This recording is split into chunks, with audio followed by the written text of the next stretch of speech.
कहाँ पर है सर आपका बेटा? बेटा सर कॉलेज गया है अभी तो। हाँ, आपको पता है आपका बेटा कॉलेज में नहीं, आपका बेटा हमारी कस्टडी में। आपको पता है आपके बेटे ने क्या कांड किया है? क्या कांड मैं किया सर? इंस्पेक्टर उदय बात कर रहा हूँ न्यूज लाइन से। जी जी जी। आपके बेटे ने और उनके 3 फ्रेंडों ने एक 17 साली बच्ची के साथ रेप किया है। रेप केस में हमने आपके बेटे को और उनके 3 फ्रेंडों को अरेस्ट किया। अभी आपके बेटे हमारी कस्टडी में है। हाँ हाँ। आपके बेटे बहुत ज्यादा रो रहे हैं, परेशान बैठे हैं, यही बोल रहे हैं कि सर हम निर्दोष हैं, हम बेकसूर हैं, हमने कुछ नहीं किया, ये जो भी किया हमारे फ्रेंडों ने किया, सर हमें फंसाने का कोशिश किया जा रहा है। अच्छा। इसलिए हमने आपके बेटे को साइड पर रखा हुआ है। जो उनके 3 फ्रेंड्स हैं, हाँ अभी हाँ। उनको डीआईजी साहब को दे दिया। डीआईजी साहब अभी उनका तफ्तीश कर रहे हैं। तफ्तीश के बाद उनको मीडिया के सामने डाला जाएगा। सर आपने मेरे बेटे का नाम क्या बताया? क्या बोल रहे हैं? बेटे का नाम क्या बताया था एक बार और? बेटे का नाम क्या बता? हाँ नाम। ये यश आपके बेटे ही है ना? हाँ हाँ हाँ। नमस्कार, मैं आपका अपना कुलदीप अवस्थी। आज एक ऐसी कहानी बताऊंगा जो सुननी आपको बहुत ज़रूरी है। एक पालतू कुत्ते की चाहत और लगभग 2 लाख रुपए की ठगी ने एक मासूम की जान ले ली। यह कहानी है ग्वालियर की। यह कहानी है ऑनलाइन धोखाधड़ी की, डर और मौत की मूक त्रासदी। इसलिए आपको यह सुननी जरूरी है जिससे सतर्क रहा जा सके। बस एक पालने के लिए कुत्ता खरीदना था बच्चों के।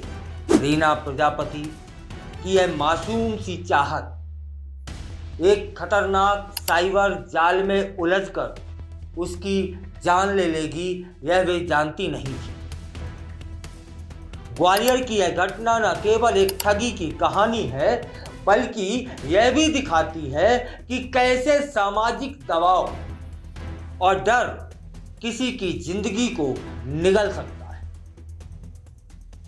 रीना प्रजापति, जो कि 36 साल की ग्वालियर निवासी है, कृष्णा नगर इलाके में अपने पति और बच्चों के साथ रहती थी। वह एक पालतू डॉग खरीदना चाहती थी अपने बच्चों के। उन्होंने इंटरनेट पर सर्च करते हुए एक वेबसाइट पर पहुंचती हैं, जहां एक प्यारा सा पप्पी सिर्फ 5,000 रुपए में उपलब्ध दिखाया जाता है। वेबसाइट पर दिए गए नंबर से बातचीत शुरू होती है और ठगों ने रीना को एक लिंक भेजी और ऑनलाइन पेमेंट के लिए कहा। लिंक पर रीना ने क्लिक किया और ओटीपी मांगा गया उनसे, जिसे रीना ने नासमझी में साझा कर दिया। इसके बाद जो हुआ वो किसी बुरे सपने से कम नहीं था। रीना के खाते से धीरे धीरे 1,93,000 रुपए निकल गए। बैंक से लगातार मैसेज आ रहे थे कि अभी 10,000, अभी 20,000, अभी 30,000, अभी इतने, अभी इतने। उनका बैलेंस कम होता रहा और उसे देखकर वे सन्न रह गए।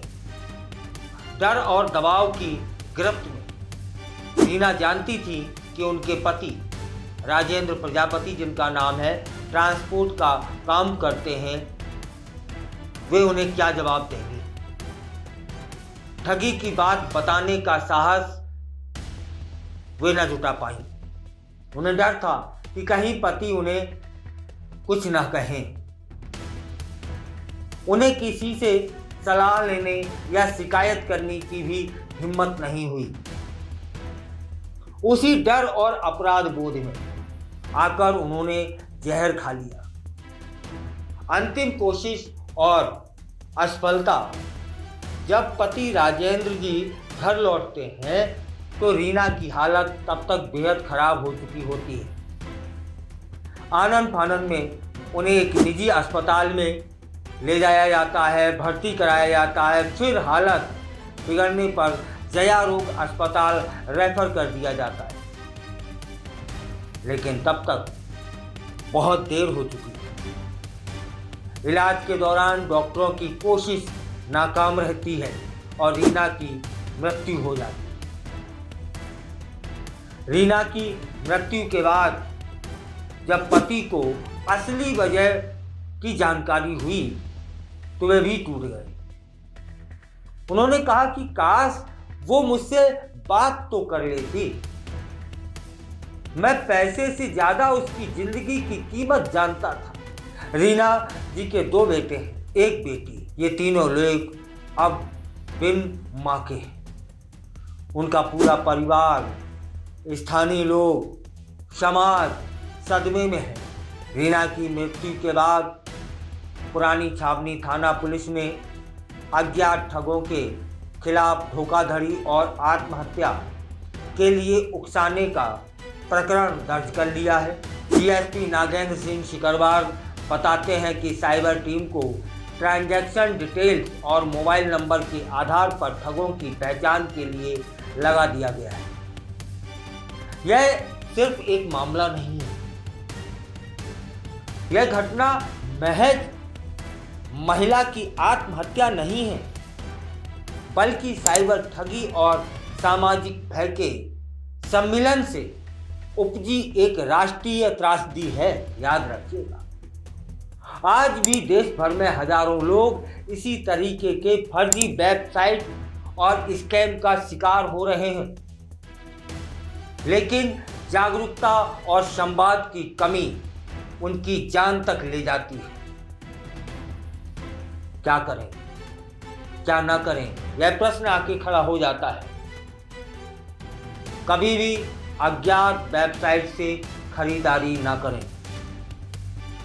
किसी को ओटीपी या बैंक डिटेल्स बिल्कुल ना दें।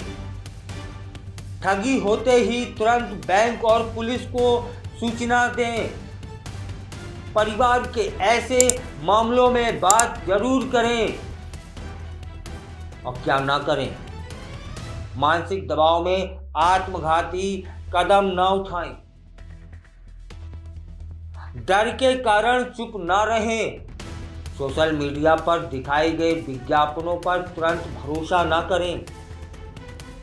एक मासूमियत जो सिस्टम के कारण शिकार हो गई। इन रीना जी की कहानी हमें बताती है कि तकनीक जितनी मददगार है ना, उतनी ही खतरनाक भी हो सकती है। अगर हम सतर्क ना रहे तो एक महिला जो सिर्फ एक पालतू कुत्ता लाकर बच्चों को खुश करना चाहती थी, आज जिंदा नहीं। लेकिन अगर हम सीख लें तो शायद अगली कोई रीना बच जाए।